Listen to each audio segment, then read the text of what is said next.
Bienvenidos a un viaje imperdible hoy. Imagina que estás de pie en medio de un desierto ardiente, con la arena girando alrededor de tus pies, y frente a ti, un pueblo que acaba de romper las cadenas de la esclavitud, sosteniendo en sus manos un pan seco sin levadura, con los ojos llenos de lágrimas al recordar días de sufrimiento. Luego, en una noche oscura, una voz resuena desde la última cena. Hagan esto en memoria de mí. Desde el polvo de Egipto hasta la cruz empapada en sangre, desde la tumba vacía hasta la promesa de su regreso, todo se funde en el pan y el vino que tienes hoy en tus manos.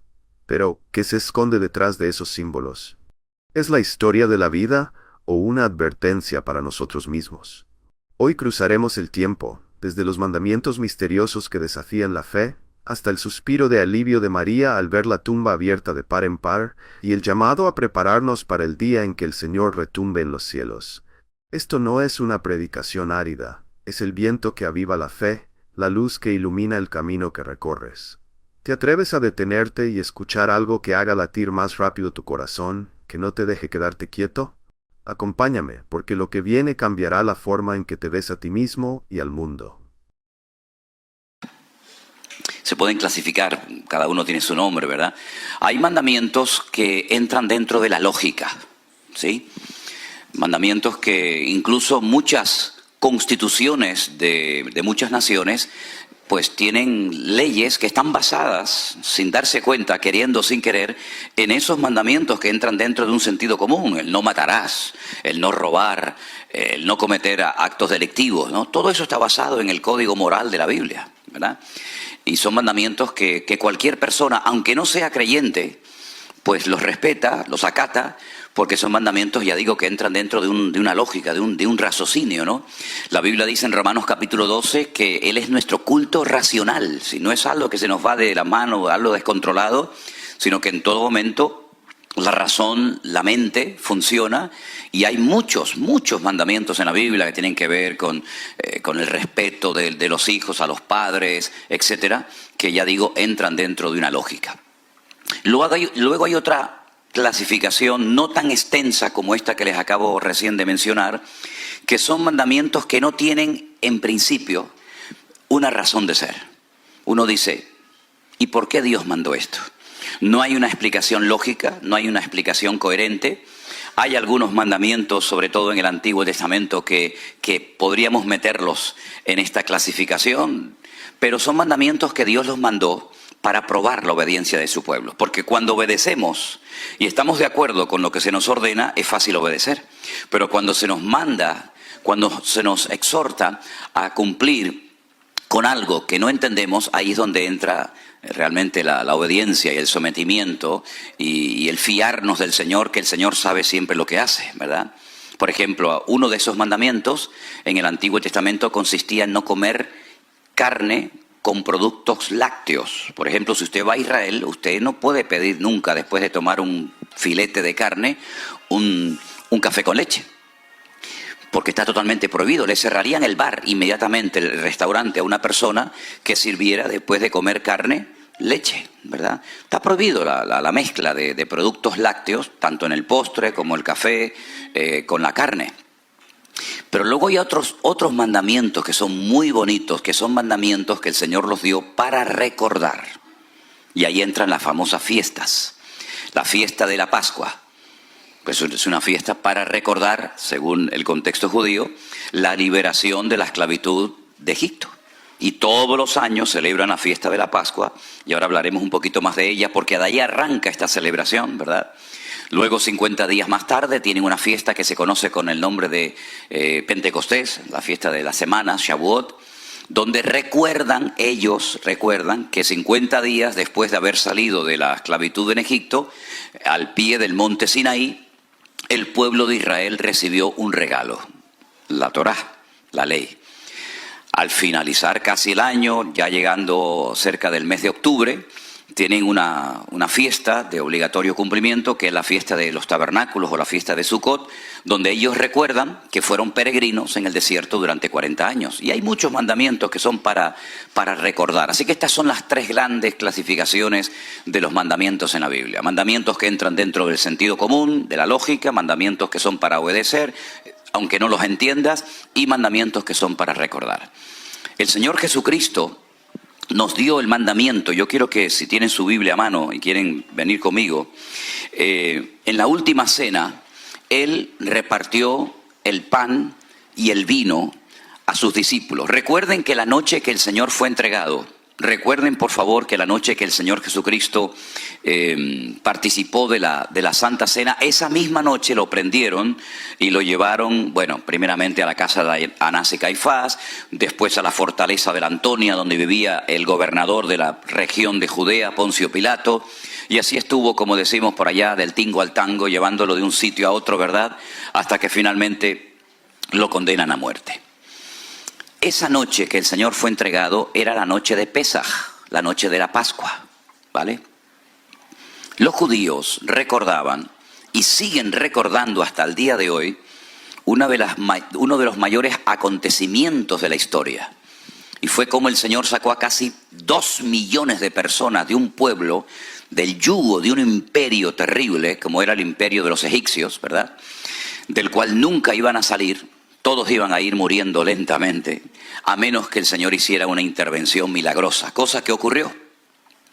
Esa noche se comía rápidamente, porque tenían que recordar que salieron muy rápidamente de la esclavitud en Egipto. Fíjense qué rápido salieron, que ni siquiera dio tiempo para que la masa fermentara, para que la masa leudara. Por eso se come una galleta cuadrada, que no sabe realmente a nada, que se llama la matzá, que es un pan sin levadura, porque ya digo, no hubo tiempo ni siquiera para que fermentara la masa, porque tenían que salir rápidamente. Ellos comen todavía esa galleta sin levadura.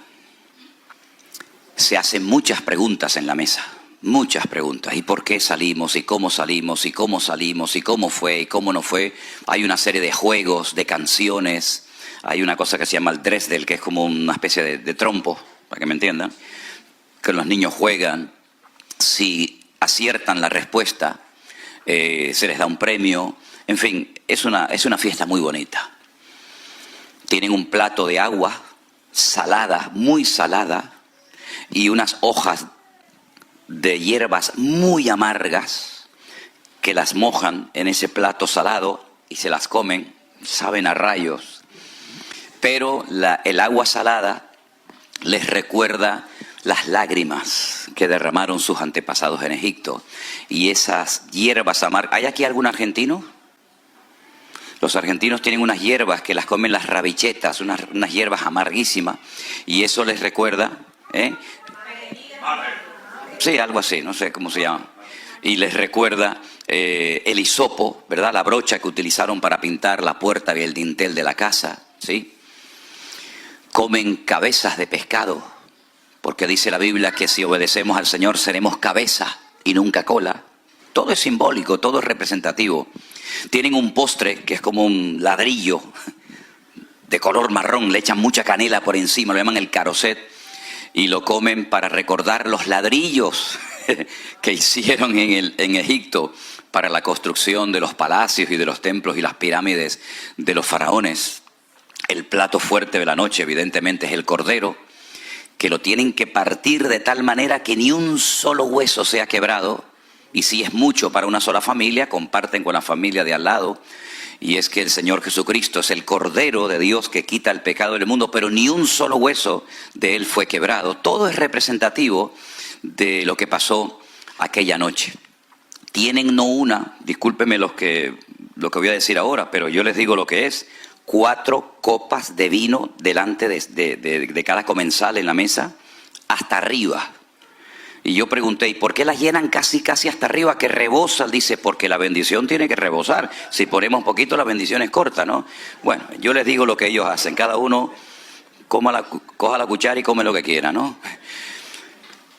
Y entonces cada copa recuerda una promesa que el Señor le dio a ellos. Yo seré vuestro Dios, yo os libertaré de las tareas pesadas de Egipto, etcétera, etcétera. El papá de la casa, el que ocupa la cabecera, por decirlo de alguna manera, coge el pan, lo parte y dice, mirando a la cara de los que están sentados a la mesa: este es el pan de aflicción que comieron nuestros antepasados en Egipto, comamos de él. y recuerdan la aflicción, la amargura de la esclavitud, porque la palabra Egipto en hebreo se pronuncia Mitzraim, y en hebreo hay dos M's, dos letras M, una que es abierta por abajo y una que se llama la men sofit o la men final, que es la que se escribe al final de una palabra, que es un cuadrado, exactamente igual que un cuadrado, no hay ninguna abertura ni por los lados, ni por arriba, ni por abajo. Y eso es muy interesante, porque Egipto fue una puerta abierta para que ellos entraran, pero se convirtió en una jaula de oro. Ya no podían salir, solamente pudieron salir porque el Señor intervino y los compró y los redimió.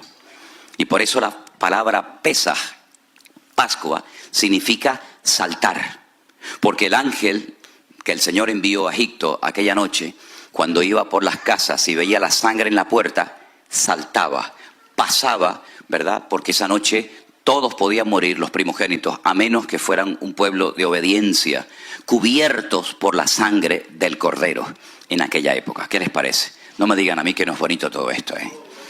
Así que, mis queridos hermanos, esa noche el Señor Jesucristo, como buen judío que era, de la tribu de Judá, se levantó de la mesa y cogió el pan y no dijo lo que les acabo de comentar, sino dijo: esto es mi cuerpo que por vosotros es partido, haced esto en memoria de mí. Y se quedaron seguramente muy sorprendidos, porque era la primera vez en la historia que se cambiaba la fórmula. Es que el Señor viene a romper estructuras. Lamentablemente hay gente que está tan estructurado y piensan que ya lo saben todo y encasillan a Dios en sus argumentos, ¿verdad? Y el Señor viene muchas veces a romper viejas estructuras y viejos moldes que tal vez funcionaron en su momento, pero que ya no van, porque el Señor dice que hace nuevas todas las cosas. Y cuando se levantó de la mesa, cogió la copa principal y no mencionó promesas del Antiguo Testamento para el pueblo de Israel, sino dijo: esta es mi sangre que por vosotros es derramado, ¿verdad? Así que es un momento muy importante para la iglesia para recordar nuestra liberación de nuestro Egipto espiritual, del pecado.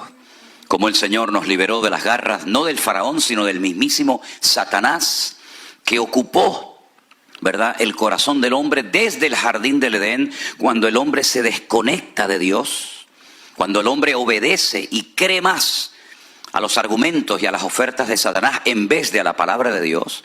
Cuando Dios le dijo: el día que coman de este árbol moriréis, y Satanás le dice: no moriréis. Dios os ha engañado. Dios sabe que el día que comáis de él seréis como él, le haréis la competencia, y es cosa que él no quiere. Por lo tanto, ellos se fiaron más de la voz del enemigo que de la voz del Creador. Es un atentado tremendo contra la soberanía de Dios. Fijaros qué cosa tan interesante, lo digo entre paréntesis: para que Eva cayera en pecado, tuvo que venir Satanás en persona. Satanás en persona solamente ha tentado a dos personas: al Señor Jesucristo y a la mujer. Pero para hacer caer al tontorrón de Adán, con Eva fue suficiente. Ahí queda eso. ¿Qué les parece? Tremendo, ¿eh? La Santa Cena nos hace recordar el amor de Dios derramado en la cruz por nosotros. Pero también nos hace recordar que nuestro Señor Jesucristo viene pronto. Porque dice: haced esto en memoria de mí hasta que yo venga. Luego el Señor volverá otra vez. Y cada día falta menos para que el Señor retorne a este mundo. Y esa es la bendita esperanza de la iglesia, que nuestro Señor Jesucristo no se ha olvidado de nosotros. Y dice ya que en aquellos siglos algunos decían: ¿dónde está la promesa de su advenimiento? Porque no viene, no aparece. Y entonces Pedro les responde y le dice: el Señor no retarda su promesa, según algunos lo tienen por tardanza, sino que es paciente para con todos, esperando que todos procedan al arrepentimiento. Ese es el único y principal motivo por el cual el Señor todavía no ha venido, porque está esperando que toda la humanidad proceda al arrepentimiento y no se condene por la eternidad. ¿Se da cuenta? Pero también es un momento muy especial para la vida interna del creyente, para la vida interna de la iglesia. Quiero leer algunos versículos en 1 Corintios capítulo 11, donde Pablo descubre una realidad que estaba ocurriendo en la iglesia de Corinto y que estaba afectando a más de uno de los miembros. 1 Corintios capítulo 11, mis queridos hermanos, a partir del verso 27, la palabra del Señor, vamos a prestar atención, nos dice así: De manera que cualquiera que comiere este pan o bebiere esta copa del Señor indignamente, será culpado del cuerpo y de la sangre del Señor.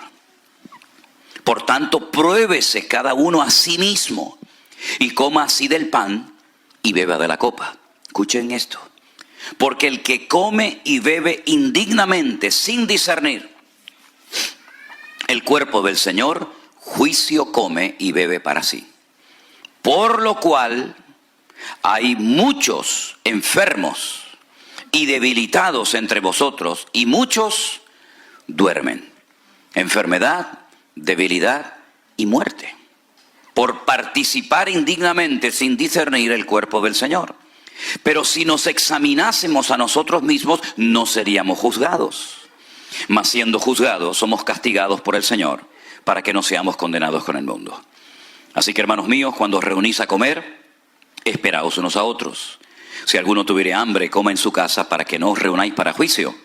Las demás cosas las pondré en orden cuando yo fuere.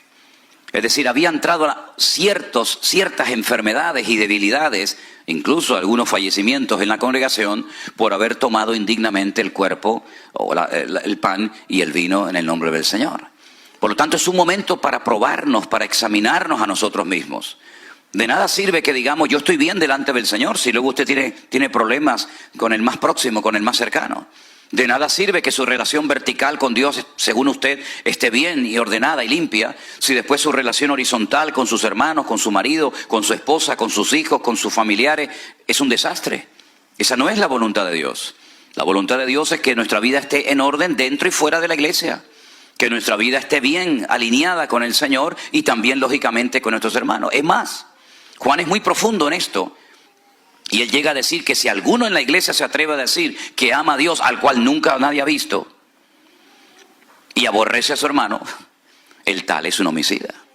Porque el amor a Dios empieza por el amor al hermano, por el amor al prójimo. No podemos desconectarnos de la realidad interpersonal entre nosotros y decir que, bueno, yo vivo en la estratosfera, mi relación muy íntima y personal y hermética con el Señor, pero luego no tengo relación con nadie, no hablo con nadie, me peleo con todo el mundo. Esa no es la voluntad de Dios. El amor a Dios empieza por lo más cercano a nosotros, ¿verdad? Y por eso dice Juan que es mentiroso aquella persona que dice que ama a Dios y aborrece a su hermano. Por lo tanto, es un momento muy especial, muy bonito, muy interesante para que nos probemos y nos examinemos a nosotros mismos. La iglesia de Corinto era una iglesia con muchos dones, pero con poco fruto. Y aquí tiene que haber un equilibrio. Si usted dice que tiene muchos dones, pero luego no se manifiesta el fruto del Espíritu Santo en su vida, aquí hay un desorden. Y la palabra shalom, que es la palabra paz, viene de shalem, que es equilibrio. Tiene que haber un balance, tiene que haber un equilibrio, ¿verdad?, entre el don, el fruto y el don, y ambos se complementan. Dice que el apóstol Pablo le decía a los hermanos de Corinto, nada os falta en ningún don. ¡Wow! Tremendo, ¿eh? Nada os falta en ninguno de los dones. Y él menciona 9. Nada os falta en ningún don, pero sois carnales, sois niños en Cristo, os di a beber leche y no vianda, porque aún no sois capaces todavía, pues habiendo celos y contenciones entre vosotros, no sois carnales y habláis como los hombres. Entonces, parece como una incoherencia, ¿no? Una iglesia con tantos dones y sin embargo con tan poco fruto. Y eso es algo que se nos vuelve en nuestra contra, porque al mundo no se le gana por los dones, al mundo se le gana por la manifestación del fruto del Espíritu en nuestra vida. Al mundo no le importan los dones que usted tenga, porque al fin y al cabo prácticamente el 90% de los dones se ejercitan, se manifiestan de puertas para adentro, pero el fruto nos sirve para vivir la realidad, la cruda realidad del mundo en el cual Dios nos ha colocado a cada uno de nosotros. Así que, mis queridos hermanos, yo les invito a cerrar sus ojos en esta mañana y a orar a nuestro Dios y pedir que el Señor nos permita en esta mañana participar del pan y del vino dignamente, comprendiendo que no estamos cumpliendo un ritual ni una liturgia religiosa de la iglesia, sino estamos recordando la muerte, la resurrección, la venida de nuestro Señor Jesucristo pronto. Y también es un momento para que nos probemos y nos examinemos cómo estamos andando delante de Dios. ¿Cómo está mi relación con los más cercanos? Dice la Biblia que el que descuida a los suyos, escuche bien esto, El que descuida a los suyos, y esto va bien para las esposas, esto va bien para los maridos, esto va bien para todos. El que descuida su casa es peor que un incrédulo y ha negado la fe. Eso dice la palabra de Dios. Señor, por eso en esta mañana queremos participar dignamente de este momento tan especial que trae una renovación y un refrigerio espiritual a tu amada iglesia. Señor, bendice estos emblemas, estos símbolos que representan algo tan importante como es tu cuerpo, tu misma vida y tu sangre derramada por nosotros en aquella cruz. Gracias porque así como tú liberaste milagrosamente de la esclavitud, después de 400 largos años a tu pueblo de Israel de Egipto, a nosotros también nos has liberado de las garras del diablo. Y hoy podemos vivir en paz, en libertad, en esa libertad gloriosa y maravillosa de tu pueblo, de tus hijos. Y podemos proclamar hoy que tú eres nuestro Señor, que tú eres el que nos has liberado y nos has dado vida y vida en abundancia. Bendice este momento tan especial, tan lindo para nuestras vidas. Y ponemos todo en tus benditas manos, oh Dios, en el nombre de tu amado Hijo Jesús. Amén y amén. Pido a la iglesia que se ponga de pie. Tal vez el pastor José nos pueda ayudar ahí con un... Yo voy a pedir a un par de hermanas, tal vez... bueno, ya están listas. Que vayan comenzando a repartir y esperamos todos, gracias, esperamos todos para participar juntos, ¿sí? Pero tenga ahí su pan, su vino. Gloria a nuestro Dios. Amén. Yo recibí del Señor lo que también les he enseñado. Que el Señor Jesús, la noche que fue entregado, tomó pan y habiendo dado gracias dijo: tomad y comed, porque esto es mi cuerpo, que por vosotros es partido. Haced esto en memoria de mí. Participamos juntos, amados hermanos, del pan. Gracias a Dios.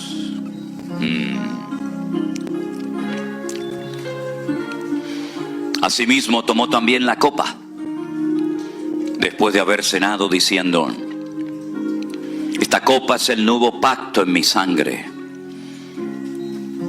Haced esto todas las veces que la bebiereis en memoria de mí. Así pues, todas las veces que comiereis de este pan y bebiereis de esta copa, la muerte del Señor anunciáis, hasta que Él venga. Participamos de la copa, queridos hermanos.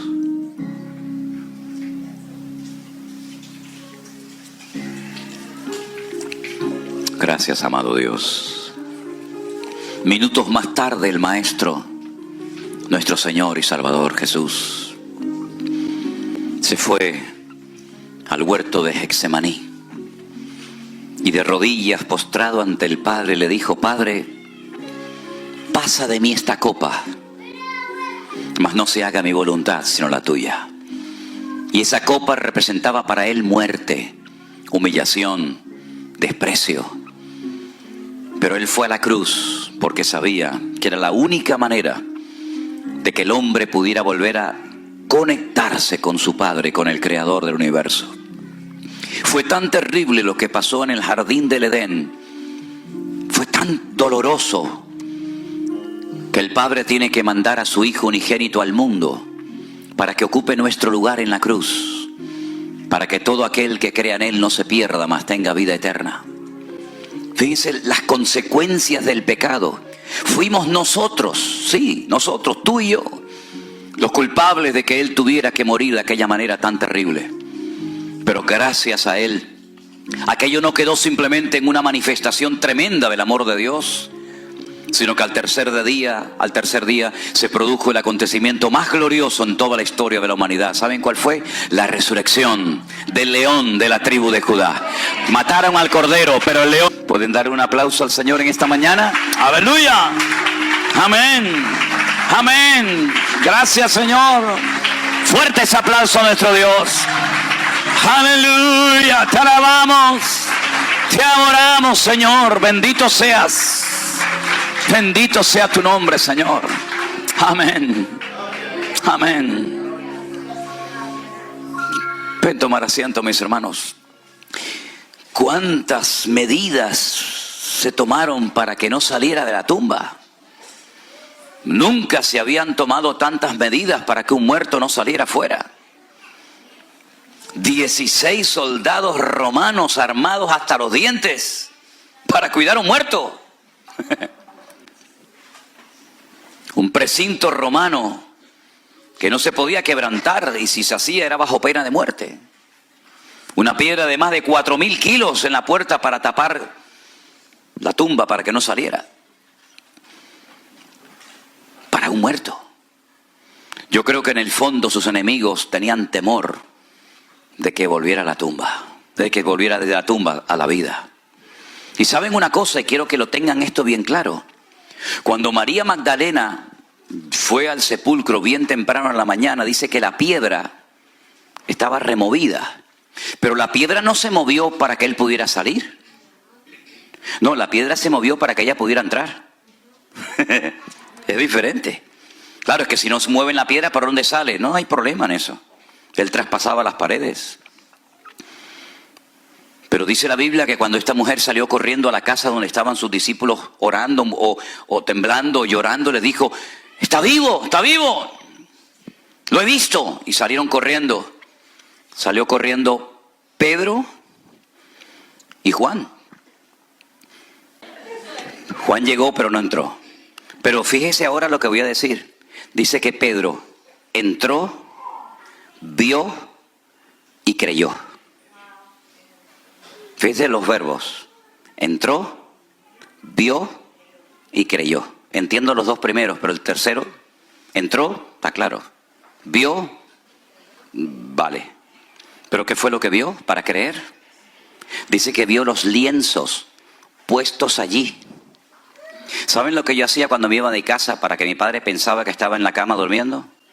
Cogía 2 almohadas, las metía así debajo, como la película de Alcatraz. ¿Vio la película de Alcatraz? Entonces pasaba así y miraba el bulto y dice, bueno, el niño está durmiendo. El niño estaba en la Patagonia, ¿no? Los lienzos no explotaron, ¡pum! Y ahí salió el Señor, sino que estaban exactamente igual de bien colocados como si el Señor estuviera dentro. Solamente lo que le pone en la cabeza lo dobló, lo puso a un costado, pero el resto estaba como si estuviera él dentro.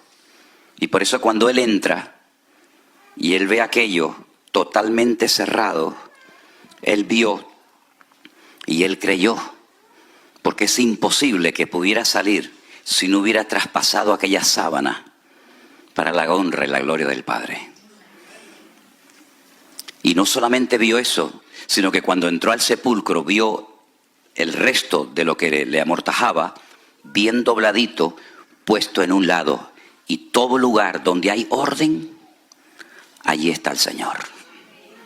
Pero donde hay desorden, Dios no está. Pablo dice, esto lo enseño en todas las iglesias. Nuestro Dios es un Dios de orden y no un Dios de confusión, como en todas las iglesias de la época enseñamos. Nuestro Dios siempre nos muestra que es un Dios de orden en todo, en la economía, en la familia, en la iglesia, cuando se manifiestan los dones del Espíritu Santo, en todo lo que hacemos en la vida. Tenemos que manifestar, tenemos que exteriorizar la esencia de nuestro Dios, que es nada más y nada menos que el orden. Dios puso orden desde el Génesis 1:1 hasta el amén de Apocalipsis. Todo es orden, orden, orden en los sacrificios, orden en los animales, orden en la familia, orden en el tabernáculo, orden en el templo, orden en la iglesia, orden hasta en la gran tribulación puso orden.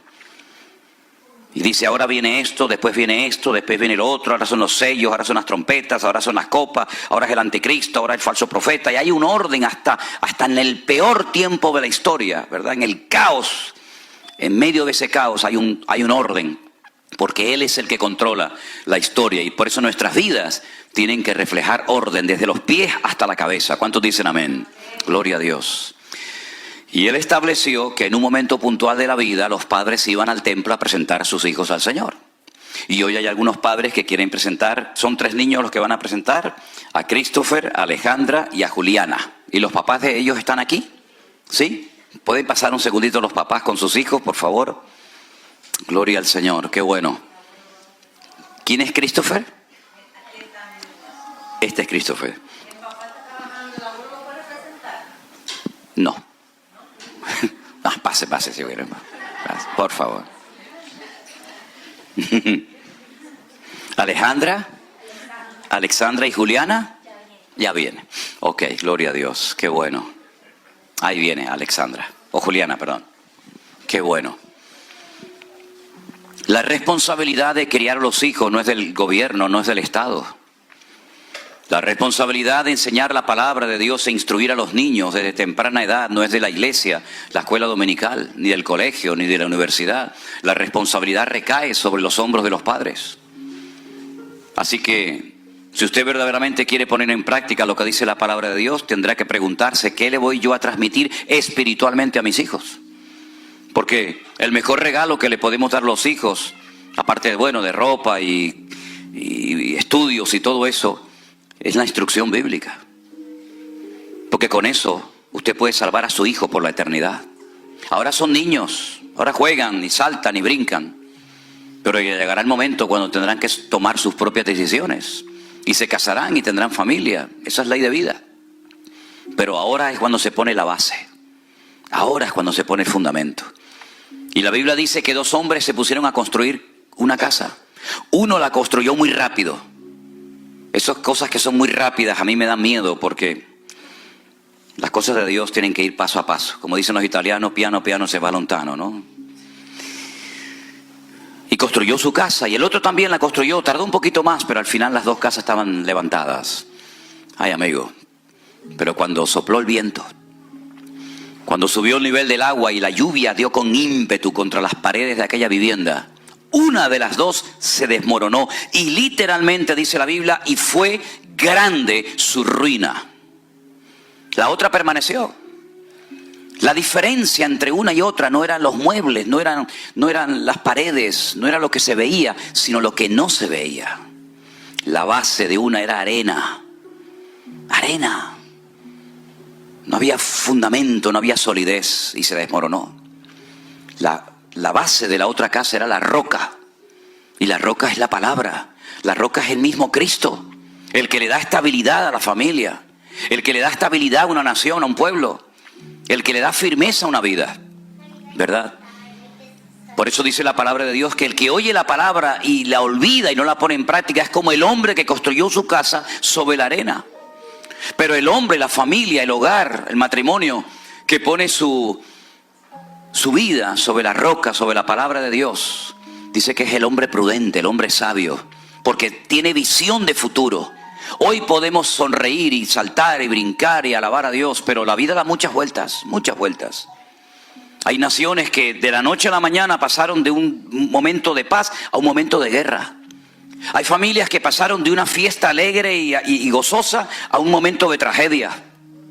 La vida da tantas vueltas, tantos cambios. Y lo que nos va a mantener firmes, ¿saben lo que es? La palabra de Dios, la presencia del Señor en nuestra vida. Por eso presentar a los hijos al Señor es una bendición, es algo precioso, algo bíblico. Pero tengan en cuenta que la estabilidad y los conceptos y los principios y todo eso lo van a aprender en la casa, que es la primera escuela de la vida. En la Biblia el papá era el responsable de transmitir el conocimiento a los hijos. Los hijos aprendían y aprenden hoy en día a leer la Biblia en la casa antes de ir a la escuela. El conocimiento se lo transmite el papá al hijo. Los primeros versículos, los primeros capítulos, los primeros libros de memoria que saben los niños, se los enseña el papá. Pero la mamá, que se llama en hebreo, de la cual viene la palabra emuná, le enseña, le transmite la fe. Por eso Pablo le decía a Timoteo, Timoteo, la fe que tienes ahora habitó primeramente en tu abuela Loida y después en tu mamá Eunice. Y estoy seguro que en ti también. La mamá transmite la fe, que es el cordón umbilical que nos conecta con Dios.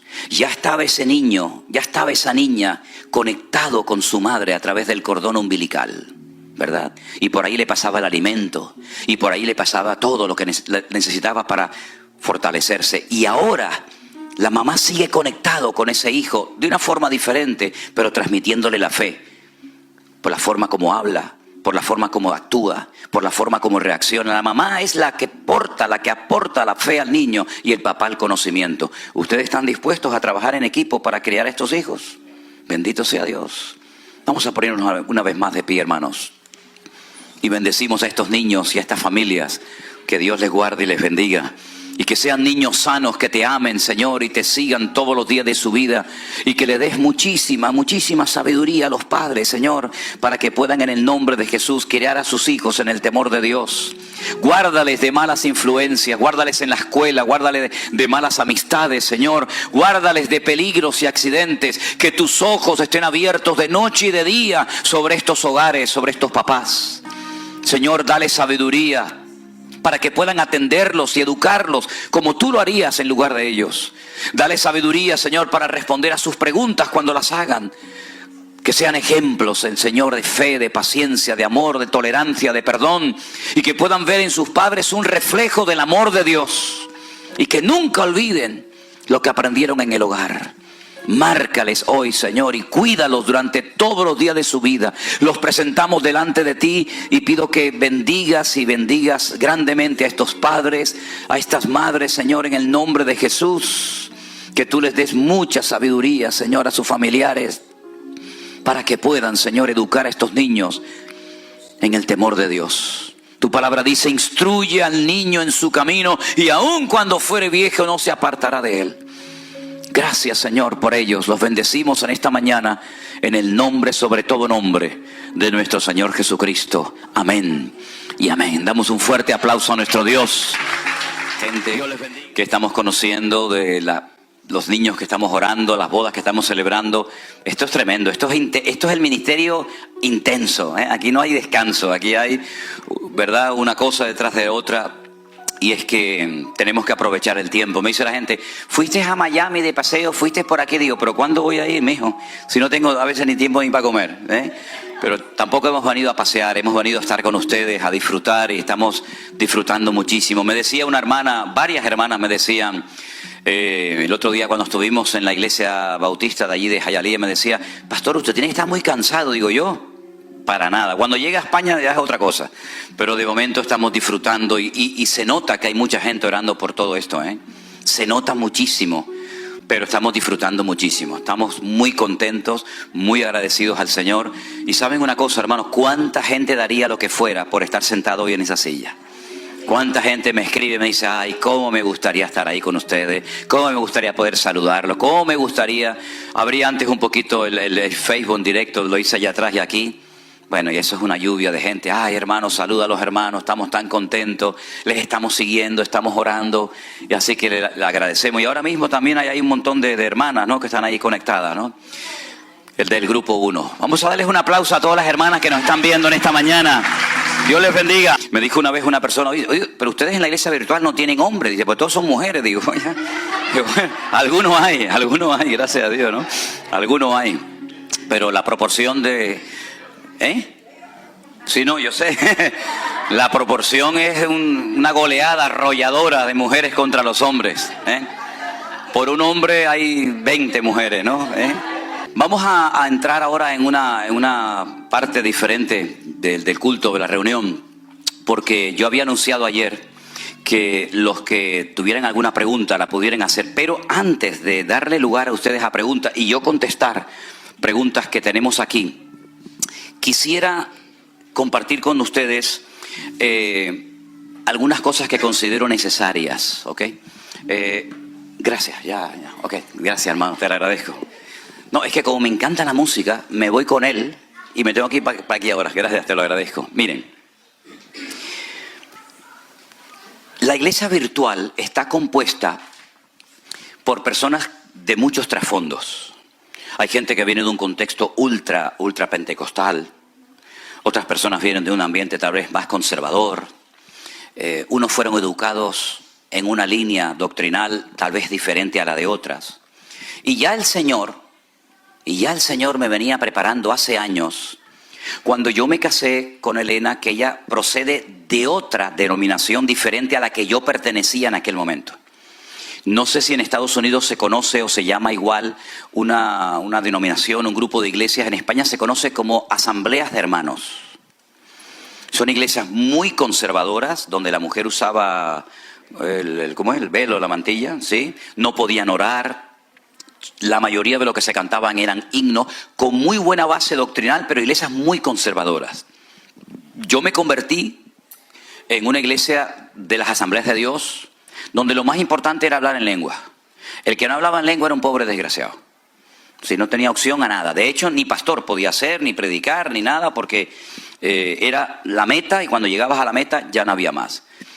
Cuando comenzamos a realizar viajes a Israel hace, pues me parece que ya vamos por 16 o 17 años, cuando nos encontrábamos en el aeropuerto, fuera en Madrid, en Barcelona o en Tel Aviv, resulta que nos encontrábamos con hermanos de una línea y con hermanos de otra línea, y cuando llegaba la hora de la comida y salíamos de paseo y eso, se notaba alrededor de la mesa a veces como un ambiente que lo podías cortar así con una tijera, ¿no? Porque uno decía, no, hay que hacer esto, y el otro decía, no, hermano, eso no se puede hacer.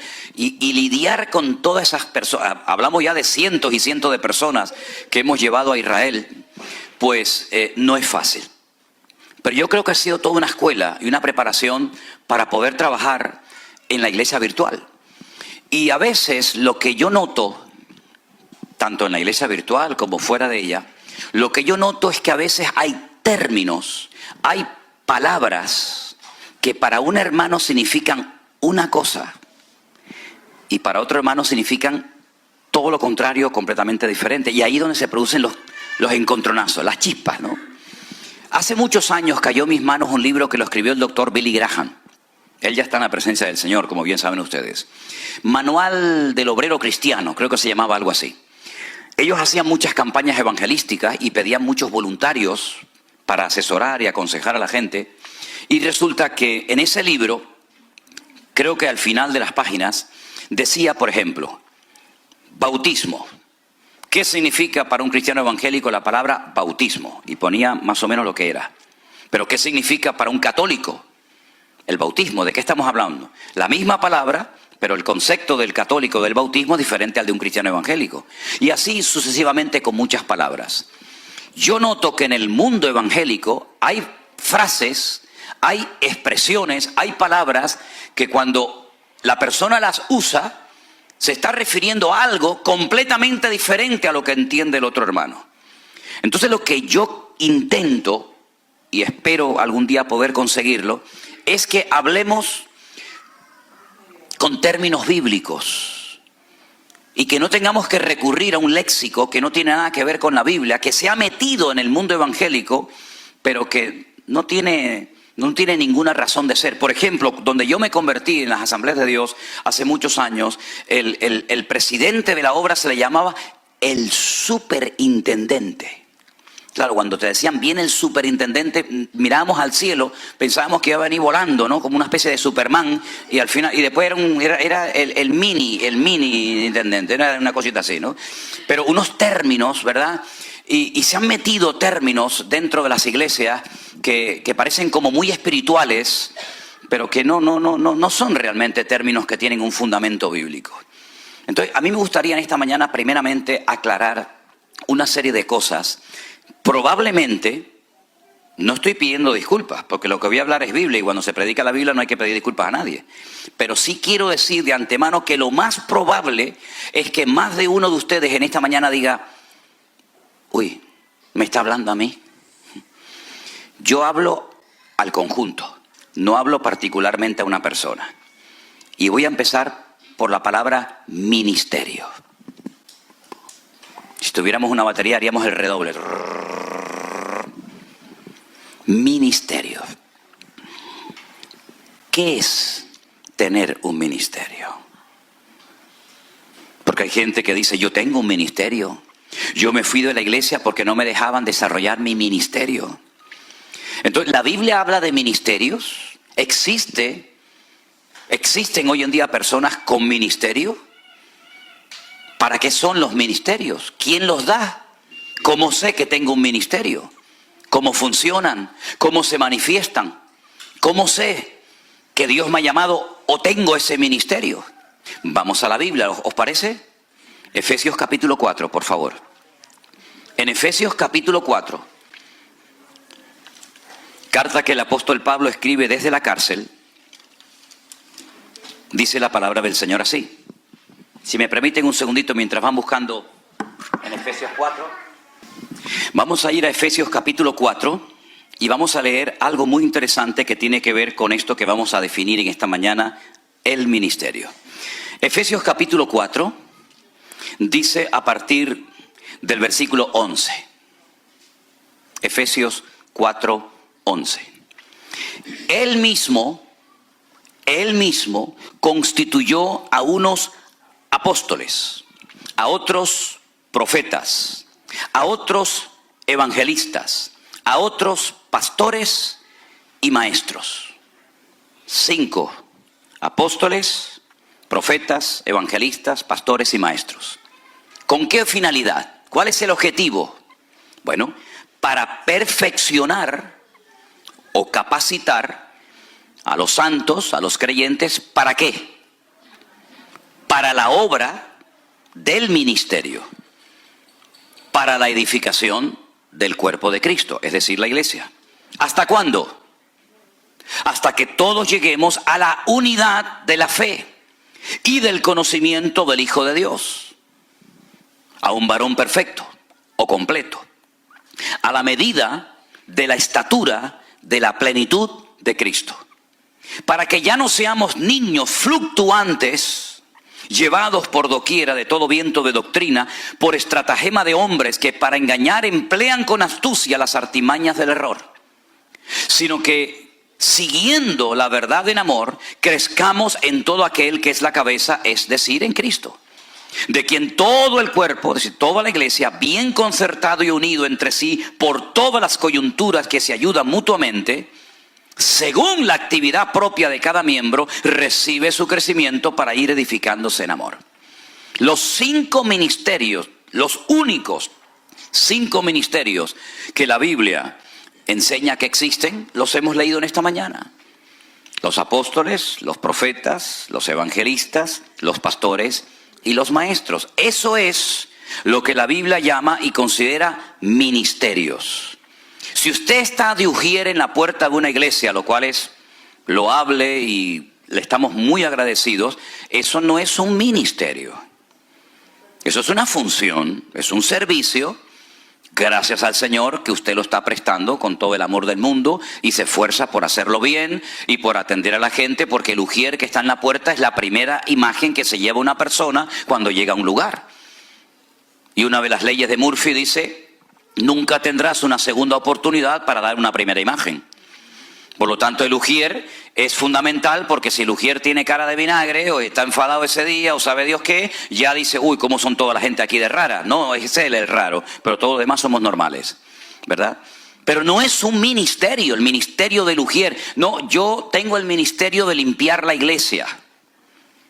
Eso no es un ministerio, es un servicio, es una función tremendamente importante en la iglesia y necesaria, pero no entra dentro de lo que hemos leído en esta mañana, que se considera un ministerio.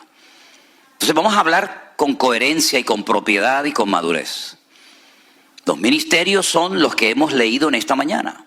Y lo que salga de esto son funciones, son servicios, son trabajos voluntarios o remunerados, pero no son en sí un ministerio. Entonces, hay gente que me ha dicho en el pasado: bueno, yo me fui de la iglesia porque no podía desarrollar mi ministerio. Y yo le pregunto: ¿y su ministerio, hermana, concretamente cuál era? No, mi ministerio era el de la limpieza. Bueno, hermana, discúlpeme, eso no es un ministerio. Eso, repito, es una función muy importante, pero usted no puede utilizar la palabra ministerio para eso, sino que la palabra ministerio encaja en otro terreno y no precisamente en ese de la limpieza o de cualquier otra cuestión. Estos son los ministerios. Ahora, si usted me dice a mí: yo tengo el ministerio de pastor, y eso es un ministerio, ¿verdad? Pero una persona que enseña esporádicamente, imagínense que yo le digo a cualquiera de ustedes: hermano, usted podría el próximo día compartir unos 10 minutitos, una enseñanza, un devocional, un pensamiento, ¿ok? Y usted lo hace esporádicamente. Usted no puede decir que tiene el ministerio de la enseñanza. Porque ¿quién es el que reconoce el ministerio? El cuerpo de Cristo, la iglesia, a través del pastor, ¿verdad? Generalmente, le digo, en la mayoría de los casos, cuando alguien tiene algo de parte del Señor, los que primero se dan cuenta son los hermanos que le rodean. Usted no tendrá que ir por la vida diciendo: pastor, yo enseño, pastor, yo canto, pastor, yo sé hacer esto. No te preocupes, que si el Señor te ha dado algo, Los primeros que se van a dar cuenta son tus hermanos en Cristo y por supuesto el pastor. Ahora, también hay que decir, y seamos honestos, que hay pastores que no quieren que nadie se levante porque tienen temor a que le quiten el puesto. Pero en nuestro caso, créanme que es todo lo contrario. Yo no tengo ningún temor de que nadie me quite el puesto, porque el puesto no me lo dieron ustedes, el puesto me lo dio el Señor. Y lo que Dios da, nadie te lo quita. Al contrario, estamos orando para que Dios cada día levante más hombres y mujeres preparados y cualificados para poder servir con efectividad en el reino de Dios. Pero ¿queda bien claro lo que es y lo que no es un ministerio? ¿Sí? Ok. Hablemos de los dones. Después tienen opción para hacerme todas las preguntas que quieran, no se preocupen. Hablemos de los dones. Me dice, pastor, a mí me gustaría que a mi niño me lo pusieran en alabanza porque él tiene el don de tocar la guitarra. Vamos a 1 Corintios capítulo 12, que en esta mañana hemos estado en 1 Corintios, ¿verdad? 1 Corintios capítulo 12, el título es Dones Espirituales. Vamos a leer los dones. 1 Corintios 12, a partir del versículo,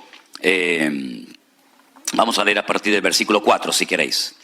Ahora bien, hay diversidad de dones, pero el Espíritu es el mismo. Y hay diversidad de ministerios, pero el Señor es el mismo. Ya hemos leído los ministerios. Y hay diversidad de operaciones, pero Dios, que hace todas las cosas en todos, es el mismo. Y ahora sumen los dones que ahí se mencionan. A cada uno les dada la manifestación del Espíritu para provecho. A este les dada por el Espíritu palabra de sabiduría, número 1. A otro, palabra de ciencia. ¿Cuántos van? 2. Según el mismo Espíritu. A otro, fe. Ya van 3. Por el mismo Espíritu. A otro, dones de sanidades por el mismo Espíritu. 4. Versículo 10. A otro, el hacer milagros. Versículo 5. A otro, profecía. 6. A otro, discernimiento de espíritus. 7. A otro, diversos géneros de lenguas. 8. Y a otro, interpretación de lenguas. ¿Cuántos son en total? 9 dones. 9. Pero todas estas cosas las hace uno. Y el mismo Espíritu, repartiendo a cada uno en particular como Él quiere. Porque así como el cuerpo es uno y tiene muchos miembros, pero no todos los miembros del cuerpo, siendo muchos, son un solo cuerpo, así también Cristo. 9 dones que, si profundizáramos más en cada uno de ellos, los podríamos clasificar en 3 grupos. Yo todo esto me lo sé de memoria. Yo no sé si ustedes van a ser capaces de retener todo esto, pero si no, esto queda grabado, no se preocupen. Hay dones de expresión, hay dones de revelación, ¿verdad? Y hay dones como de conocimiento. Los dones de expresión, la misma palabra los dice, si usted no habla, el don no fluye. El don de hablar en otras lenguas, si no se puede expresar, cuando el don de lengua es para que la gente en la iglesia lo oiga, y a continuación entra en operación el siguiente don, que sería el de interpretación de dichas lenguas, ¿verdad? Son dones que para fluir, para manifestarse, usted tiene que hablar. Hay otros dones que son literalmente dones de revelación, el don de ciencia. El don de ciencia se manifestó en Pedro en la iglesia primitiva en una ocasión cuando un matrimonio habían vendido una propiedad, se llamaban Ananías y Zafira. Ellos habían sustraído una parte del dinero, pero le querían hacer creer a Pedro y a la iglesia que lo estaban dando todo. No era obligación darlo todo. No era un mandamiento bíblico que el que tuviera un terreno, una finca, un campo lo vendiera y lo diera a la obra. No era obligación. La gente lo hacía libre y voluntariamente. Usted podía vender un terreno y decir, bueno, voy a apartar una parte para mí y voy a apartar una parte para la obra del Señor. Pero ellos lo que hicieron era, sustrajeron, ambos se pusieron de acuerdo, una parte, y le querían, repito, hacer creer a la iglesia y a Pedro que eran gente muy generosa y que lo estaban dando todo. Cuando llegan a la iglesia, ¿verdad? Cuando llega el hombre, Ananías, y le dice, Pedro, aquí traigo todo el dinero que me han dado por el terreno, por la herencia que he recibido. Y Pedro le dice, ¿esto es todo lo que te dieron? Y él dice, sí, todo lo estamos dando. Al momento cayó muerto. Muerto. Y lo cogen los jóvenes, se lo llevan y lo entierran. Como a las 2 o 3 horas más tarde, llega la mujer, Zafira, y le vuelve a preguntar Pedro, ¿están dando todo a la obra? Te estoy dando la oportunidad de ser sincera. No, mire, hermanos, yo estoy dando una parte que Dios ha puesto en mi corazón y el resto nos quedamos nosotros. Muy bien, no hay ningún problema. Tu marido acaba de ser enterrado hace un rato y a ti te van a pasar lo mismo. Y la sacaron. Yo una vez dije, si cayeran muertos hoy en día todos los hipócritas en las iglesias, tendríamos funerales todos los días. Tendríamos montañas de muertos allá afuera. Porque en la iglesia no se puede vivir de las apariencias. Con la apariencia podemos engañar y manipular las cosas a las personas, pero no podemos engañar a Dios, porque Dios sabe en el fondo lo que eres y lo que no eres, lo que tienes y lo que no tienes. ¿Se da cuenta? Ese es el don de ciencia. ¿Cómo sabía Pedro que estaban engañando? Porque Dios se lo reveló. Ese es el don de ciencia. Cuando le dijo el profeta Eliseo a Giesi, ¿de dónde vienes? ¿Yo? Yo no he ido a ninguna parte. Sí. Tú sí has ido detrás de Naamán, ahora el que el Señor ha sanado de lepra. Quiero decirte que por tu avaricia, porque yo no te mandé y tú le dijiste a él que yo te mandaba para que nos diera algo, y tú cogiste lo que él te dio, lo escondiste creyendo que nadie te veía, y quiero que sepas que tú y toda tu descendencia para siempre seréis leprosos. Y la lepra de Naamán se te pegará a ti y a tu descendencia. Son cosas tremendas que ocurren en la Biblia, ¿verdad? Y eso es don de ciencia. Todos los dones se ven en operación en la vida del Señor Jesucristo. Absolutamente todos los dones. Pero ¿dónde está el don de tocar la guitarra? ¿No hay satanistas que tocan muy bien la guitarra? ¿No hay ateos que tocan muy bien la guitarra, el piano, la trompeta, el saxo, la batería o lo que sea? Eso es un talento.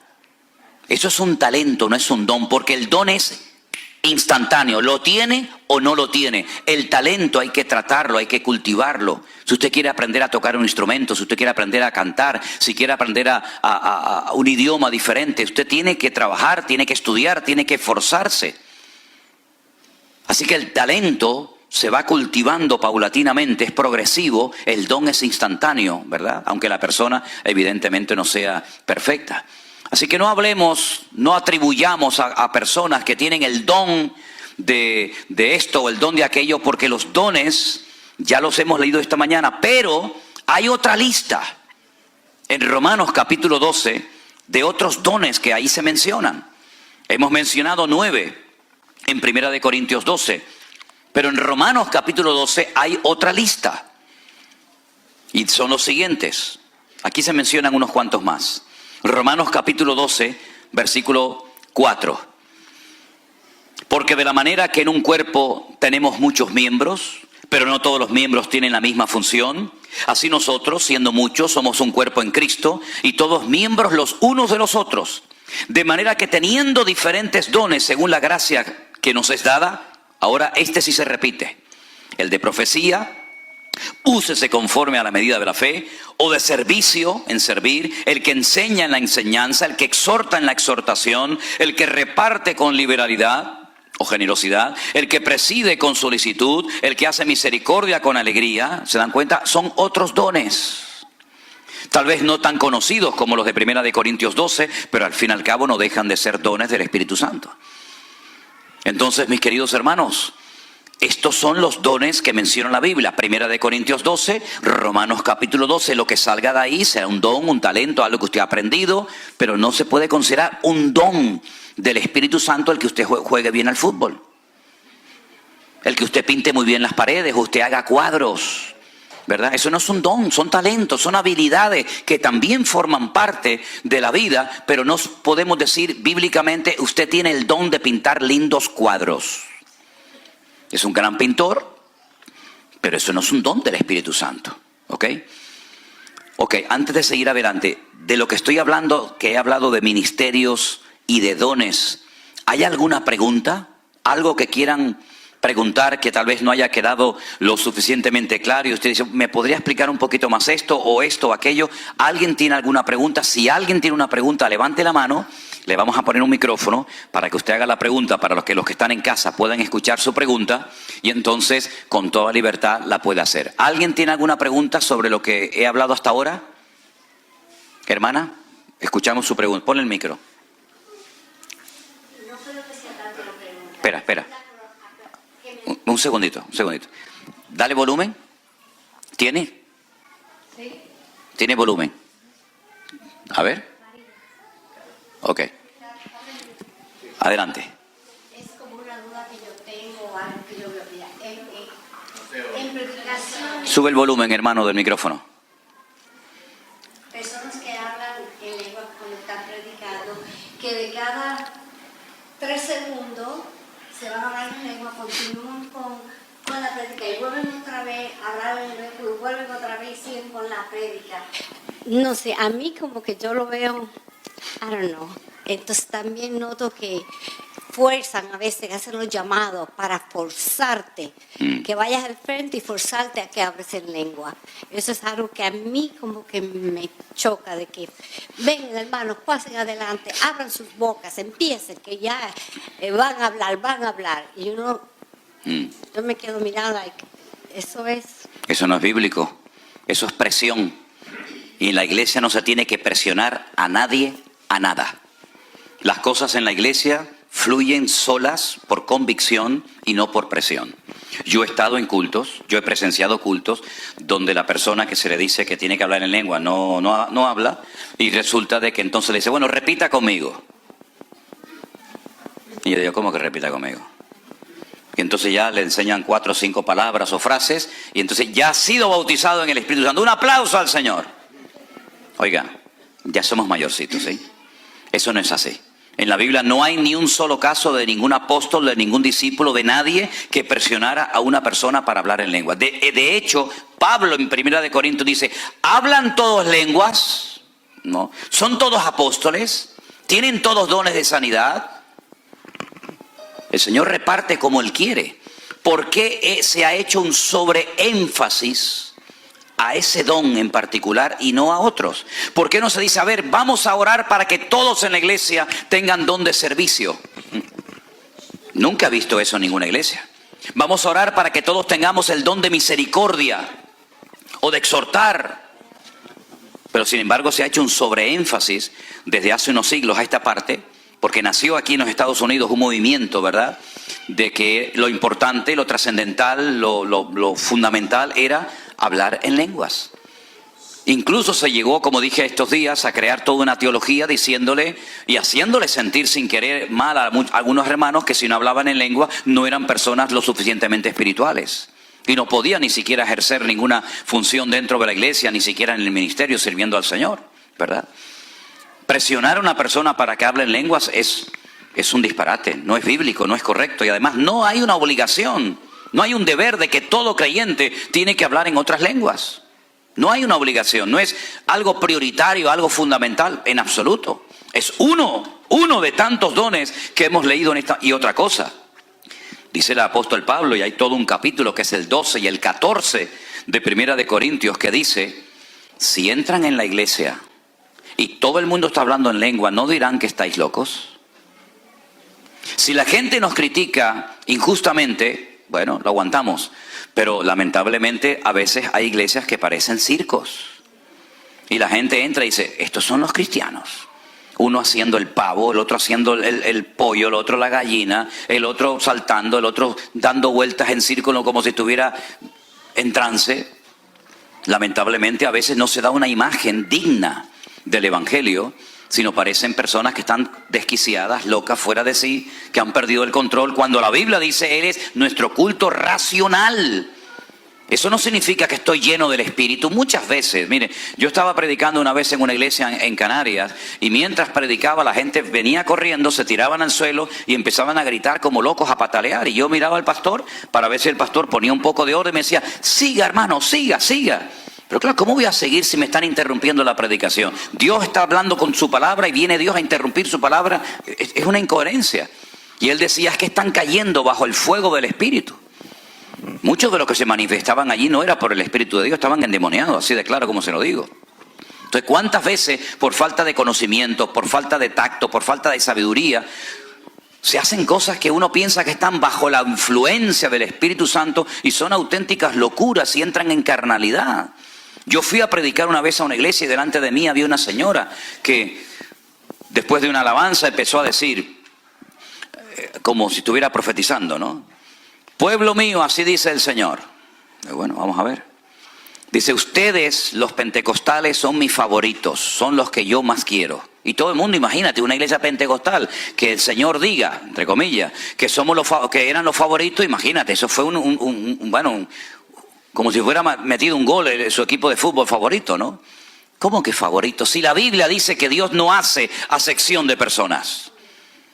Yo pensaba que el pastor le iba a decir, hermana, se lo diría en público, hermana, disculpe, eso que ha dicho es un disparate, eso no es de Dios. Eso no es de Dios. Pero no le dijo nada. Entonces, muchas veces falta tacto, falta sabiduría, falta conocimiento de la palabra, y muchas cosas que se le atribuyen al mover del Espíritu Santo no tienen nada que ver con el mover del Espíritu Santo. Fui una vez a una iglesia y había una persona que estaba haciendo el mismo ruido que una gallina cuando va a poner un huevo. Igual. Y yo decía, bueno, a ver si pone huevo ya de una vez. Y le digo, ¿qué le pasa a este hombre? Y dice, no, es que está bajo el poder del Espíritu Santo. Y el otro haciendo el león, porque estaba imitando al león de la tribu de Judá.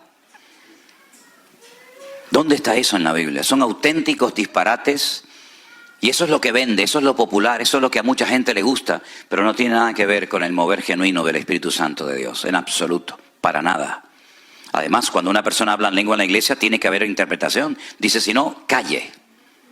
Y por turnos, ¿eh? No todo el mundo como locos hablando al mismo tiempo, sino sea por turnos y calle el primero y después el segundo. Si hay un orden, y si no hay orden, Dios no está ahí.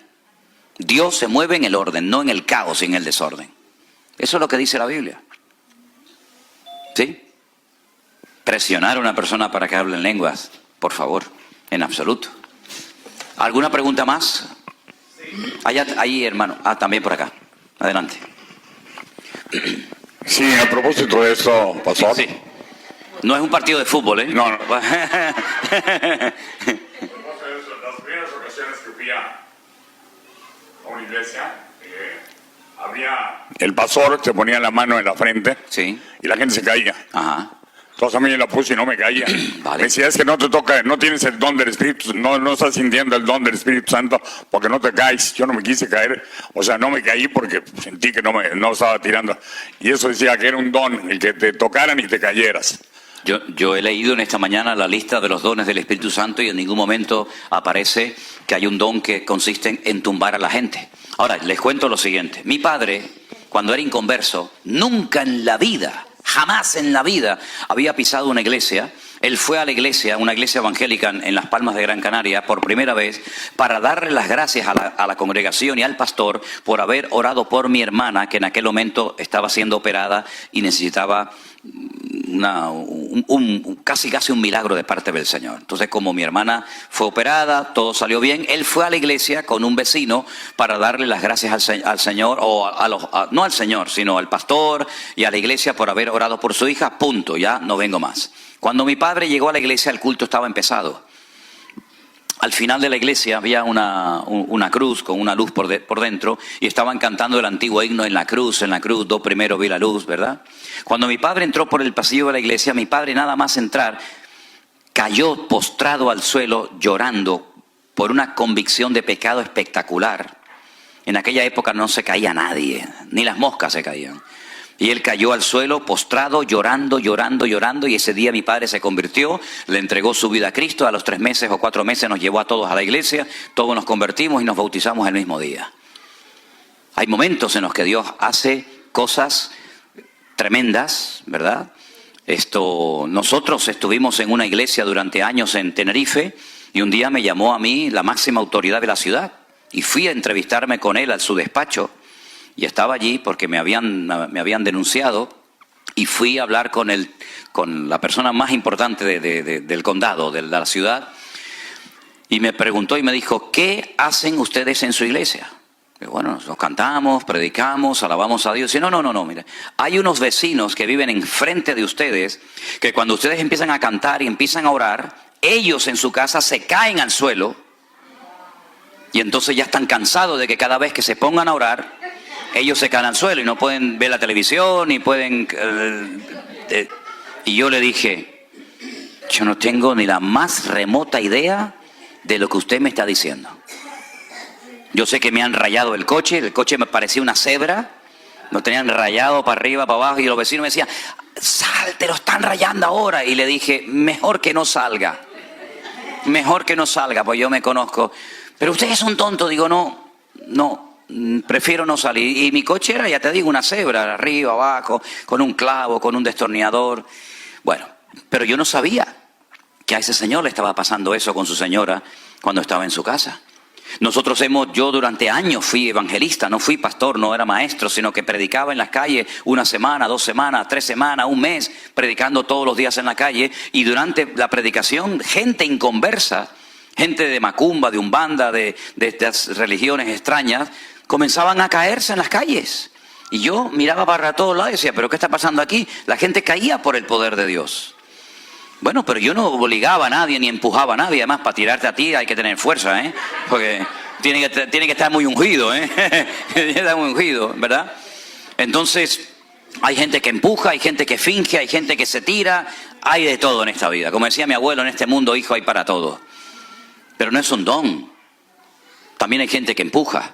Yo fui una vez a una iglesia y mandaron a todos pasar adelante, cosas que a mí me ponía enfermo, pero pasé adelante y el muchacho me empujaba y me empujaba y me empujaba y yo le dije, ¿tú quieres que yo me tire? Pues claro, él diría, uy, se cayó Manolo Sierra, como él le daba caché, no le daba categoría, ¿no? Y digo, ¿tú quieres que yo me tire y te quedes ya tranquilo porque me tienes loco, ya me estás mudando para atrás, me va a dejar un agujero aquí en la frente, ¿no?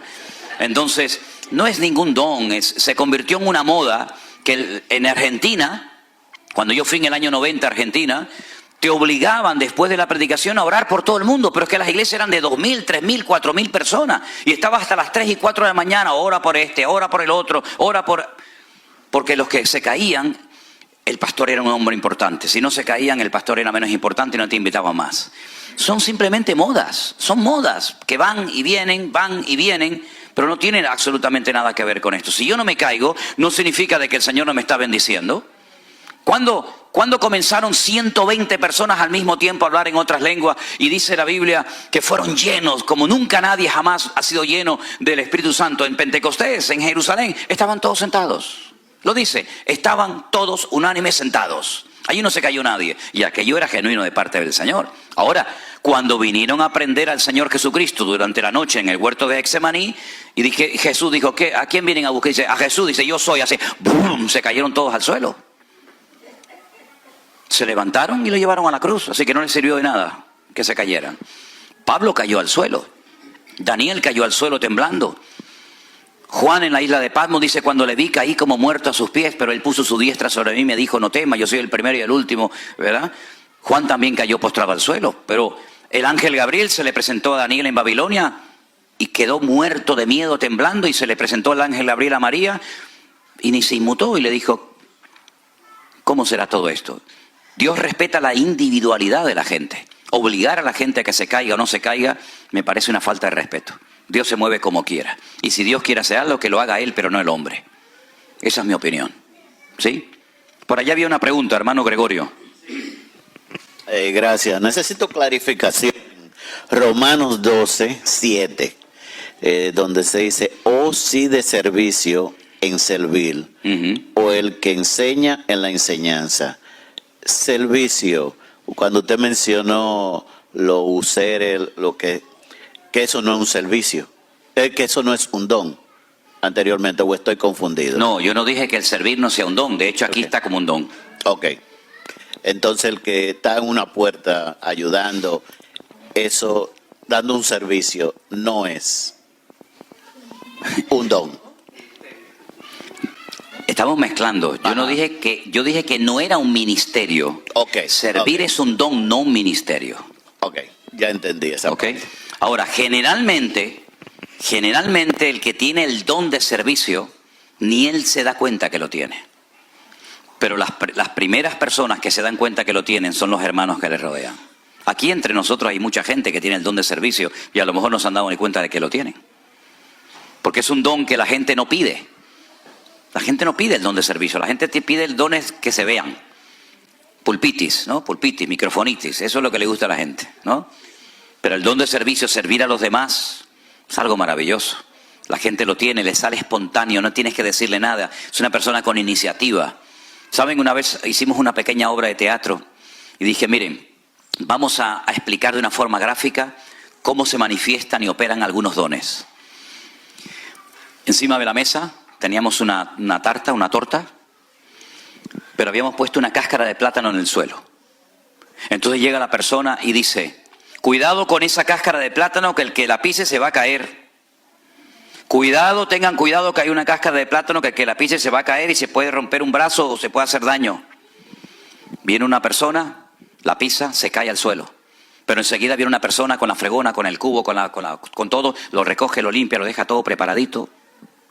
Y viene alguien a continuación y dice, la persona que acaba de pasar ahora pisó la cáscara de plátano y se cayó en un ángulo de 45 grados. A continuación esa persona tuvo que ser llevada al hospital donde fue atendida y estuvo 3 meses escayolado en una cama, de vuelta que dale, no sé qué, no sé cuánto. Pero llega otra persona y dice, ¿y qué pasó? No, que al tropezar tumbó la tarta. No se preocupen, ¿cuánto vale la tarta? Muchacho, corre, vete a comprar inmediatamente una. Pero aparecía otro por allí y decía, a ver, tú coge la fregona, tú vete para allá, coge al muchacho al hospital, cómprame una tarta. ¿Cuáles fueron los dones que se manifestaron ahí? El profeta vino y dijo, se van a caer, lo estoy diciendo más. Al profeta, al que predica la palabra, muchas veces al que menos caso se le hace. ¿Quién fue el que dio una explicación de lo que había sucedido? El maestro. ¿Y quién fue el que fue corriendo a buscar la tarta? El que tiene el don de servicio. Pero después vino alguien y le dijo, hermana, ¿te pasó algo? ¿Qué te ocurre, mi niño? Levántate. El don de misericordia, ¿verdad? Y cada uno de los dones se va manifestando de una forma natural en la vida de la gente. Y a veces la gente ni se entera, ni se percata que tienen. Pero son dones tan importantes y tan necesarios dentro de la congregación. Ahora, puede ser que una persona esporádicamente se ponga en una puerta para dar la bienvenida a la gente. Y no necesariamente tiene el don de servicio. Pero el que tiene el don de servicio le sale por todos los poros de la piel. No hay que decirle nada. Él se pone, él limpia, él friega, él va. Él no quiere ni que le digan gracias. Él no depende de nadie, sino que él disfruta sirviendo a los demás. Y eso es un don. Hay gente que le gusta que le sirvan y hay otros que le encanta servir a los demás. Entonces son dones muy hermosos que se pueden terminar convirtiendo en algo que es algo evidente y que la iglesia reconoce de una forma clarísima. ¿Por qué? Porque es algo que sale por todos los poros de su cuerpo y tiene evidentemente un don. Pero no se puede mezclar la palabra don con la palabra ministerio porque son dos cosas completamente diferentes. Digo para hablar con propiedad. Si una persona tiene el don de servir y quiere decir, como lo dicen, yo tengo el ministerio de servir, bueno, dígalo, pero yo le enseñé que la forma correcta de hablar no es esa. La forma correcta de hablar es lo que dice la Biblia, pero después cada uno que haga lo que quiera, ¿sí? ¿Alguna pregunta más? No sé si respondí a su pregunta, hermano Gregorio. ¿Sí? Ok. Déjeme que responda a una pregunta que me mandaron, porque son personas que llevan tiempo esperando una respuesta. Esta pregunta la manda un hermano que se llama Pablo desde Argentina y dice así. Pastor, un hermano me dijo que Dios no castiga. Pero yo leo, por ejemplo, en la Biblia, en Apocalipsis, en el libro de Hebreos y en otros, en la versión Reina Valera, y veo que Dios sí castiga. ¿Será que se ha traducido mal la Reina Valera? Quedo a la espera de su respuesta. Dios le bendiga y muchas gracias. Mire, hermano Pablo, le digo lo siguiente. No es cuestión de traducción, no es cuestión de versión, es cuestión de conocer el corazón de Dios. Dios, claro que castiga. Es un Dios de amor, pero dice la Biblia que Dios también es un Dios justo. Y lo que pasó en Sodoma y Gomorra, ¿quién produjo la destrucción de Sodoma y Gomorra? ¿El diablo? ¿O fue Dios? ¿Quién mandó el diluvio? ¿Satanás? ¿O lo mandó el Señor? ¿Quién fue el que creó el infierno? ¿Satanás? ¿O lo creó el Señor para Satanás y todos sus demonios? ¿No dice la Biblia en la carta del que fuera a los hebreos que Dios al que ama castiga o disciplina? Claro que Dios castiga, pero castiga al desobediente, castiga al pecador, castiga al que no guarda la palabra de Dios. Pero al obediente lo honra, lo premia, lo bendice y lo usa. Así que no es cuestión de que la Reina Valera esté mal traducida, es cuestión de que conozcamos el corazón y la naturaleza de nuestro Dios y veamos que el que dijo la paga del pecado es la muerte, no fue el hombre, no fue la iglesia, sino fue Él en su palabra. Por lo tanto, las consecuencias del pecado, tanto a corto como a largo plazo, son terribles. Cuando Adán y Eva pecaron, bueno, no pasa nada, que se queden en el jardín del Edén. No, fuera de aquí. Los expulsó, ¿por qué? Porque Dios castiga y no tolera el pecado, y ese es nuestro Dios. Amén, hermanos. ¿Hay alguna pregunta más que quieran hacer en esta mañana los que están aquí? ¿Usted otra vez, hermana? Venga, para. No. Aquí estamos para aprender. No se preocupen. Adelante. ¿Qué tiempo de la creación de Adán y Eva a que fueron expulsados del paraíso? ¿Se sabe? Miren, según la Biblia, y esto es interesante que lo sepan ustedes, de Adán a Cristo hay 4000 años. Y de Cristo a nosotros, 2000 y pico. Es decir, la historia bíblica van por 6000 años. ¿Quiere decir que que el mundo tiene 6000 años? No. El mundo no tiene 6000 años y ahora les voy a poner un ejemplo. Miren, nadie sabe exactamente cuánto tardó Dios en expulsar a Adán y Eva del jardín del Edén cuando pecaron. Probablemente fue el mismo día. No creo que hubieran pasado 300 años hasta que Dios dijo, los voy a expulsar. Yo creo que fue algo instantáneo. Es mi opinión. Pero por otra parte tampoco sabemos cuánto tiempo estuvo Adán y Eva en el jardín del Edén. ¿Cuánto tiempo estuvieron? ¿Una semana? ¿15 días? ¿Un mes? ¿Un año? Entonces, hermanos, si usted dice que la historia bíblica son 6000 años, desde Adán a Cristo 4000 y de Cristo a nosotros 2000, ¿y qué ocurre cuando, por ejemplo, descubren un hueso y dicen, no, este hueso tiene 25.000 millones de años? Cuando descubren un mamut o un dinosaurio, dicen, no, bueno, mire, vamos a hacer una cosa. ¿Cómo se llama aquí? ¿Un globo? Eso que se infla, ¿no? Que es el globo. Vale. Si cogiéramos un globo totalmente desinflado, y cogiéramos un rotulador y le pintáramos así unos ojitos, una nariz y una boca, y midiéramos la distancia entre el puntito A y el puntito B, entre el ojo derecho y el ojo izquierdo, nos daría a lo mejor 1 centímetro. ¿Sí o no? Ok. Si inflamos el globo, y ya el globo no es así, sino el globo es enorme, ¿cuánta distancia hay entre el punto A y el punto B, entre el ojo derecho y el ojo izquierdo? A lo mejor, póngale 25 o 30 centímetros. ¿Cuál es la medida correcta? Las dos son correctas, pero uno está vacío y el otro se estiró por el contenido del aire, del oxígeno que se le metió dentro. ¿Ok? La Biblia cuenta la historia desde este punto hasta aquel, pero la Biblia no cuenta la historia desde este punto hasta aquí. El universo se mueve a una velocidad constante. Por lo tanto, por el tiempo que transcurre y por la velocidad constante que tiene, se puede saber más o menos la antigüedad del universo. El universo se mueve a una velocidad constante, ¿ok? Entonces, ¿qué es lo que ocurre? Cuando dicen el famoso Big Bang, la famosa explosión del cual salió todo, del cual salió la vida, el hombre está viendo el universo estirado. Y por eso dice, claro, entre este punto y este hay 25.000 millones. Pero Dios en Génesis capítulo 1 te cuenta la historia del globo desinflado, recién creado.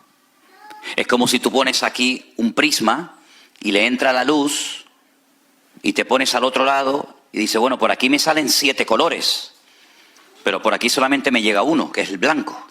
¿Quién está contando la verdad? Depende de dónde estés. Si yo estoy a este lado del prisma, veo que le entra un rayo blanco, la luz del sol. Pero si estoy al otro costado, veo que la luz se ha dividido en 7 colores diferentes. Los dos están contando la verdad, depende del lado en el que te encuentres. Entonces la ciencia no contradice a la Biblia, ni la Biblia contradice a la ciencia. Simplemente que la ciencia mira el globo inflado, el universo estirado por la velocidad constante, y Dios cuenta todo con el globo desinflado, y por eso la cronología de la Biblia es completamente diferente. Por otra parte, no nos olvidemos que hay muchas formas de contabilizar el tiempo. Por ejemplo, ustedes aquí tienen millas, nosotros no usamos las millas, usamos los kilómetros. Ustedes tienen yardas, nosotros tenemos otras medidas. El sistema métrico decimal ustedes no lo usan, usan otro sistema, tanto de peso como de medidas, etcétera. Pero también el tiempo se puede medir de diferentes maneras. ¿Cuántos calendarios existen? Muchísimos, muchísimos. Está el calendario gregoriano, está el calendario judío, está el calendario chino, está el calendario árabe. Entonces depende del calendario que usemos, estamos en una época o estamos en otra, ¿verdad? El calendario gregoriano, que es el nuestro, ¿quién lo inventó? Un cura, un papa, Gregorio. Y hay un fallo de 4 o 5 años, porque los que inventaron los números que usamos hoy en día nosotros son los árabes. Antes de los árabes se utilizaban los números romanos. Entonces el 0 no existía en el número romano, ¿verdad? Y él inventó un calendario, pero ya existía otro calendario. Nuestro calendario gira, el sol queda quieto y es la tierra la que gira alrededor del sol en los dos movimientos, traslación y rotación. Pero sin embargo, el calendario bíblico no gira en torno al sol, sino en torno al ciclo lunar. Y por eso el calendario bíblico tiene 360 días y el calendario solar o el nuestro actual es 365 días. Por eso, para unir ambos calendarios, a veces han puesto lo que se llaman meses preñados. En vez de un año con 12 meses, cada cierto tiempo añaden un 13º para que sea un calendario de 13 meses para poder unir uno con otro. Cuando usted estudia escatología bíblica, usted no puede sacar los cálculos según nuestro calendario porque no le salen. Porque el calendario bíblico es mucho más corto. Nosotros decimos, por ejemplo, en nuestra cultura, ahora estamos hoy, ¿qué es? Viernes. Hoy es viernes. ¿Cuándo va a ser sábado? ¿Cuándo es el sábado? No. El sábado empieza esta noche, ¿a qué hora? No, a las 6 no. A las 12:01. Ahí empieza el sábado. En la Biblia no. En la Biblia empieza al día siguiente cuando ya se ven 3 estrellas en el cielo. Cuando ya se oculta el sol, ya es sábado. Yo he recibido hoy mensajes de Israel donde me dicen Shabbat Shalom, Shabbat Shalom, feliz sábado. ¿Por qué? Porque dentro de un ratito en Israel será sábado con la caída del sol. Cuando naturalmente una mujer ya no tiene luz para enhebrar una aguja, ya es el día siguiente. Entonces son formas diferentes de contabilizar el tiempo. Así es que es muy importante saber todos estos detalles porque hay muchas personas que han dado fechas y han puesto cálculos y no coinciden porque la forma de medir el tiempo en la Biblia, ¿no dijo el Señor, el día tiene 12 horas?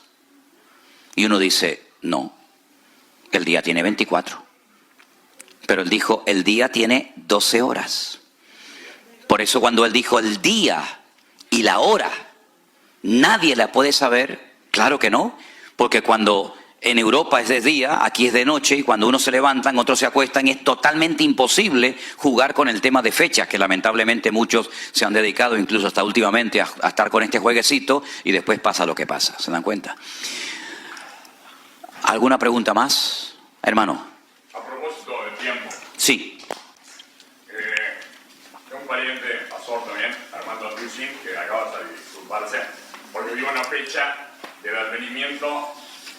Mucha gente, escuchado muchos pastores, inclusive usted, que dicen ya está muy próximo. Entonces mi pregunta es, hablando del tiempo, ¿próximo puede ser una semana o 1000 años? Próximo es próximo y dar una fecha es dar una fecha. Son dos cosas completamente diferentes. Hoy falta un día menos para la venida de Cristo que ayer. Hoy falta un día menos. Yo estoy más cerca de la venida de Cristo que el apóstol Pablo. Ellos vivían con la expectativa de ver el retorno inminente de Cristo, pero evidentemente no fue en su época.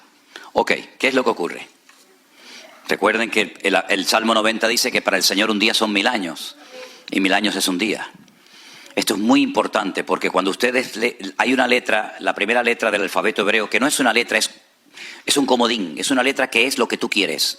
Puede ser A, puede ser E, es lo que tú quieras. En el primer versículo de la Biblia aparecen 6 letras Aleph. Aleph, Elef son 1000. Es decir, la Biblia te va a relatar en un periodo de tiempo una serie de cosas que van a ocurrir. Entonces, conociendo el tiempo, conozco la señal que se va a producir en mi época. La señal del profeta Jonás no es para nosotros, la señal del profeta Jonás fue para la generación del Señor Jesucristo, ¿vale? Pero en cuanto a la venida del Señor, ¿qué es lo que falta? Bueno, es que habría que clarificar qué es la venida del Señor y qué es el arrebatamiento de la iglesia. Porque son dos cosas completamente diferentes. ¿Qué es lo que está esperando el creyente? ¿Que venga Cristo o que seamos arrebatados con Él? Ahí bueno, es que ahí habría que clarificar. Ok, vamos a leer un versículo bíblico que nos va a dar, y vamos a ir pienso yo que concluyendo, porque si no podemos, yo por mí no tengo prisa, pero por ustedes más que nada, vamos a leer unos versículos bíblicos que son muy clarificadores para responder a la pregunta de nuestro hermano. En 2 de Tesalonicenses, por favor, apréndanse este capítulo de memoria, lo pueden hacer sin ningún problema. El capítulo 2 de 2 de Tesalonicenses es de vital importancia, sobre todo para nosotros hoy en día. Y dice así la palabra del Señor. Estamos en 2 de Tesalonicenses, capítulo 2, versículo 1. Con respecto a la venida de nuestro Señor Jesucristo y nuestra reunión con Él, os rogamos, hermanos, que no os dejéis mover fácilmente de vuestro modo de pensar, ni os conturbéis, ni por espíritu, ni por palabra, ni por carta, como si fuera nuestra, en el sentido de que el día del Señor está cerca. La palabra venida del versículo 1 es la palabra parausía. Hay dos palabras griegas para definir la venida del Mesías. La Biblia profetizaba dos. Una, como siervo sufriente que ya se produjo hace 2000 años, y la palabra epifanía. Y la segunda palabra para hacer referencia a la segunda venida del Señor Jesucristo visible es parausía. Luego tendríamos que leer en el verso 1 con respecto a la parausía, es decir, con respecto a la segunda aparición visible del Señor Jesucristo. Ojo a los datos que va a dar el Señor. Nadie os engañe, verso 3, nadie os engañe en ninguna manera, porque no vendrá, ¿quién? El Señor. El Señor no vendrá, repito, no vendrá el Señor, ¿hasta cuándo? Hasta que venga la apostasía y se manifieste el hombre de pecado, el hijo de perdición. Definamos estos dos conceptos. ¿Qué es apostasía y qué es la manifestación del hombre de pecado y del hijo de perdición? La apostasía es el descontrol, la anarquía en el mundo total. No hay moral, no hay principio, no hay valores, no hay nada.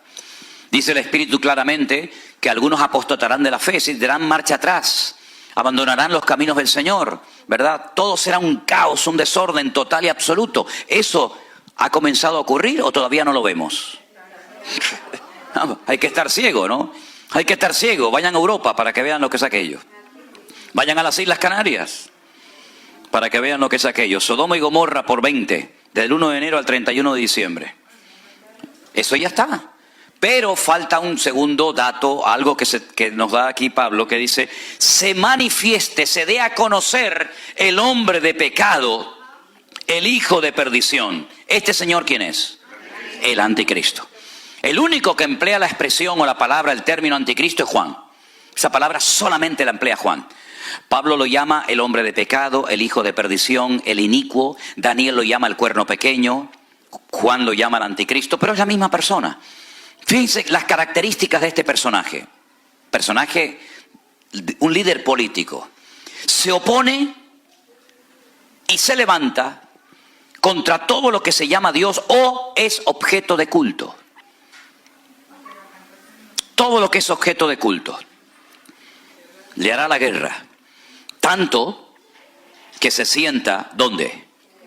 En el templo de Dios, como Dios, haciéndose pasar por Dios. Uno dice, bueno, pero somos el templo del Espíritu Santo. Sí, pero no mezclemos las cosas. El templo de Dios en aquella época era el templo de Jerusalén.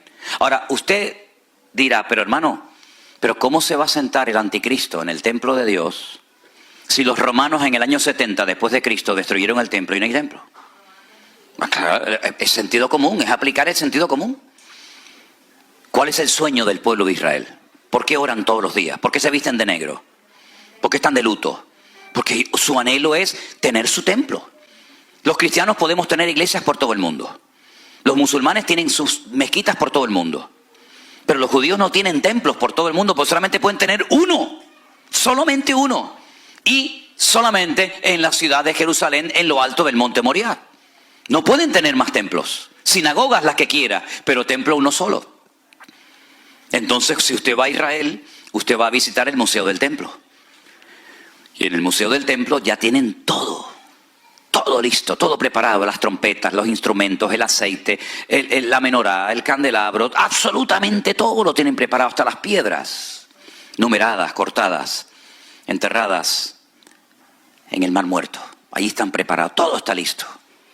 Solamente falta lo que llaman ellos la paraduma, que es una vaca de color rojo, de la piel, todos los pelos rojos, que es la que dice en el libro de Números, en el Antiguo Testamento, que tienen que ponerla sobre el altar, quemarla y con las cenizas purificar el templo. Y esa vaca aún no ha aparecido. Pero el templo va a ser reconstruido. Cada vez que un judío se casa, meten dentro de un trapo una copa y el novio la aplasta con el pie para recordar la destrucción del templo de Jerusalén.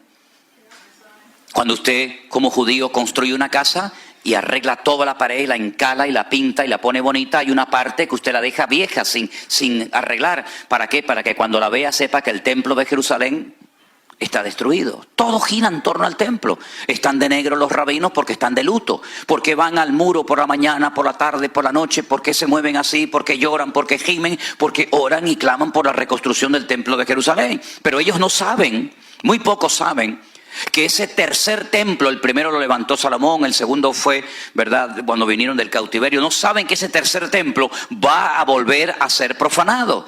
Mateo capítulo 24, Jesús dijo: cuando veáis la abominación desoladora de la cual habló el profeta Daniel, el que lea entienda, la profanación del lugar santísimo, ahí es cuando el anticristo se sienta en el templo de Dios, haciéndose pasar por Dios. ¿No os acordáis que cuando yo todavía estaba con vosotros os decía todo esto? En otras palabras, hay un proceso. Por eso yo muchas veces cuando voy a muchos sitios, todavía no lo he dicho desde que vine a Estados Unidos esta vez, pero lo voy a decir ahora: hoy no va a venir el Señor Jesucristo. Y algunos dicen: ay, lo que acaba de decir el pastor. Bueno, si al final del día nos fuimos con el Señor, estamos allá, les pediré perdón a todos ustedes. Pero si al final del día nos seguimos viendo aquí, entonces yo no me equivoqué. Porque yo sé que hoy no va a venir el Señor Jesús a buscar a su iglesia. Porque todavía faltan algunos detalles que no se han dado.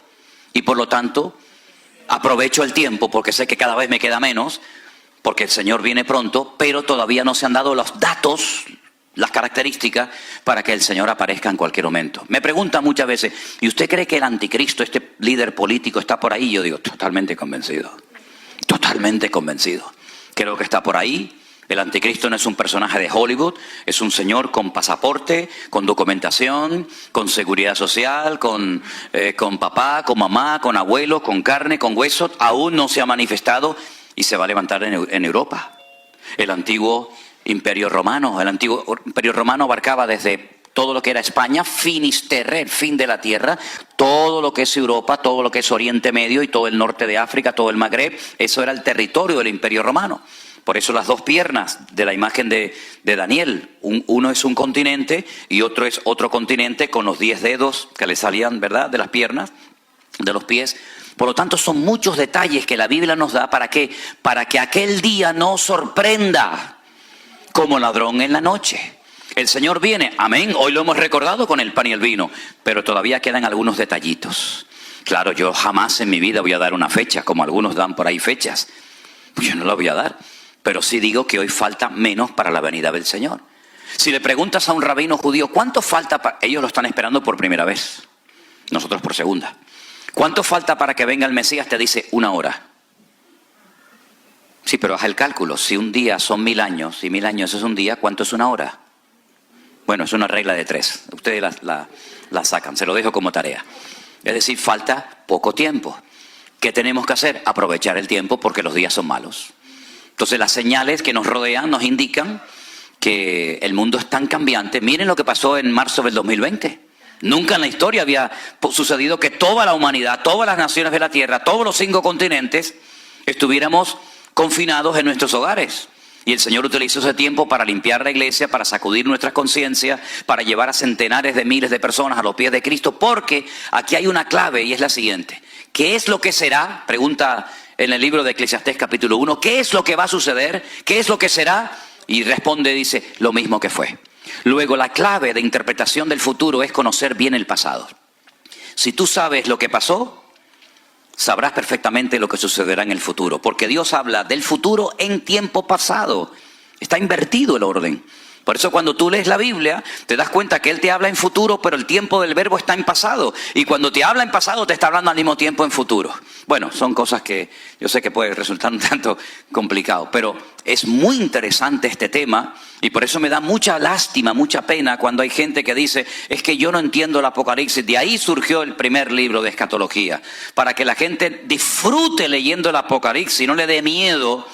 Y no digan, ay, yo no leo esto porque no lo entiendo. Un caballo que cambia de color y uno que le crea un cuerno por aquí y otro le sale un cuerno por allá.